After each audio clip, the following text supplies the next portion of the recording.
Hello दोस्तों, इस कहानी का शीर्षक है गीदड़ कभी शेर नहीं बनते।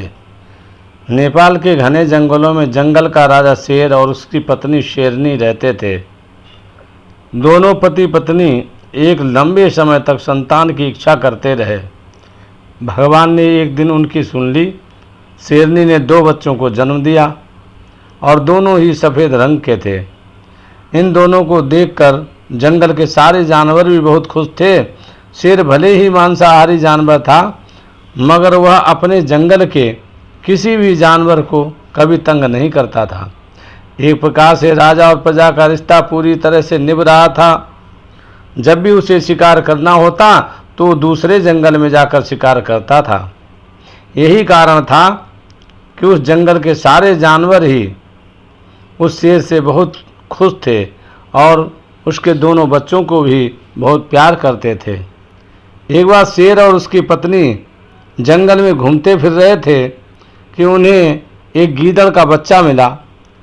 शेरनी ने उस बच्चे को उठा लिया और अपने पति से कहने लगी, इस बच्चे को हम अपने बच्चों के साथ ही पालेंगे।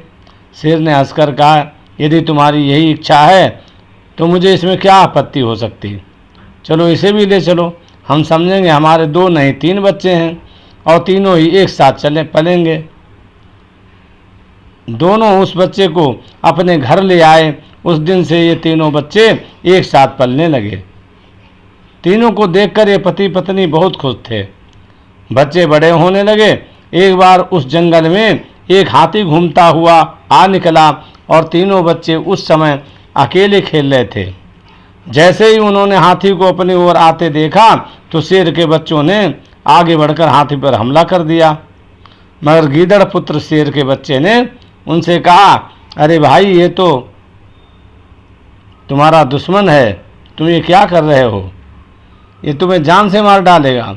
चलो घर की ओर भाग चलें, अपने पिता से कहेंगे वही इसे मारेंगे। गीदड़ बच्चा वहाँ से भाग लिया और उससे भागते देखकर वे दोनों भी भाग लिए। इसीलिए तो कहा गया है कि शेर का बच्चा शेर ही होता है। मगर जब उनके साथ गीदड़ का बच्चा मिल जाए तो शेरों को भी गीदड़ बना देता है, वो खुद कभी शेर नहीं बनता। शेर के बच्चे घर तो आ गए, मगर उन्हें अपने भाई गीदड़ के बच्चे पर बहुत क्रोध आया कि केवल इसके कारण ही उन्हें भी बुज़दिल बनना पड़ा। ये कैसा उनका भाई है। दोनों ही मिलकर उस गीदड़ के बच्चे को धिक्कारने लगे। इसी बात को सुनकर तीनों में झगड़ा आरंभ हो गया। नौबत यहाँ तक आ पहुँची कि वे दोनों शेर के बच्चे गीदड़ को मारने के लिए तैयार हो गए। शेरनी ने जब ये देखा कि उसके बच्चे गीदड़ के बच्चे को मारने के लिए दौड़ पड़े हैं तो स्वयं उनके बीच में आकर शेरनी खड़ी हो गई और अपने बच्चों को रोककर कहा, रुक जाओ बेटो, इसे मत मारो, ये बेचारा निर्दोष है, दोष इसका नहीं। मैंने तो सोचा था जब ये शेर के बच्चों के साथ पलेगा तो बड़ा होकर शेर बन जाएगा। ये तो गीदड़ पुत्र है तो गीदड़ ही रहेगा, ये कभी शेर नहीं बन सकता। जाओ गीदड़ पुत्र, तुम यहाँ से भाग जाओ। आज के पश्चात तुम कभी भी शेरों के पास मत आना, नहीं तो ये शेर पुत्र मार डालेंगे। गीदड़ पुत्र उसी समय वहाँ से तेजी के साथ भाग खड़ा हुआ और दूर जाते गीदड़ों के झुंड में शामिल हो गया। इससे ये सीख मिलती है कहानी से कि गीदड़ कभी शेर नहीं बन सकता, भले ही वो किसी शेर के घर में ही क्यों न